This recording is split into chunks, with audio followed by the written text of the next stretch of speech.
ଏଇଟା କି ଅଙ୍ଗ? ବାହ୍ୟ ଅଙ୍ଗ। ନେକ୍ସଟ କୁହ ଅନିମେଷ। ବାହ୍ୟ ଅଙ୍ଗ। ଆଉ ଏଇଟା କି ଅଙ୍ଗ?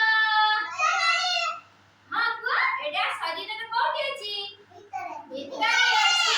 ଭିତରେ ଅଛି ମାନେ କଣ କୁହାହବ? ଭିତରେ ଅଛି ମାନେ କଣ କୁହାହବ? ହଁ ଅନ୍ତ ଅଙ୍ଗ। ଶରୀର ଭିତରେ ଅଛି ଏଟା ହେଲା ଅନ୍ତ ଅଙ୍ଗ। ଏଇଟା କି ଅଙ୍ଗ? ଅନ୍ତ ଅଙ୍ଗ ନା ବାହ୍ୟ ଅଙ୍ଗ? ବାହ୍ୟ ଅଙ୍ଗ। Very good. ଆଉ ଏଇଟା କି ଅଙ୍ଗ? ଏଟା କି ଅଙ୍ଗ?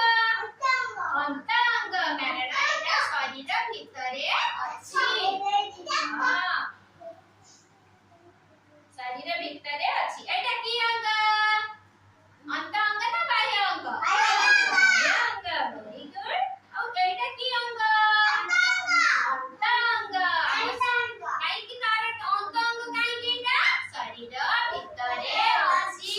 ହଁ ଏଟା କି ଅଙ୍ଗ? ବାହ୍ୟ ଅଙ୍ଗ।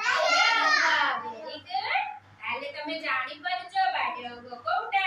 ଏଇଟା ବାହ୍ୟ ଅଙ୍ଗ। ସମସ୍ତେ କୁହ ସମସ୍ତେ। ଏଇଟା କି ଅଙ୍ଗ? ବାହ୍ୟ ଅଙ୍ଗ। ଏଇଟା କି ଅଙ୍ଗ? ବାହ୍ୟ ଅଙ୍ଗ। ଆଉ ଏଇଟା କି ଅଙ୍ଗ? ଏଇଟା କି ଅଙ୍ଗ? ଦେଖିକି କୁହ। ଅନ୍ତ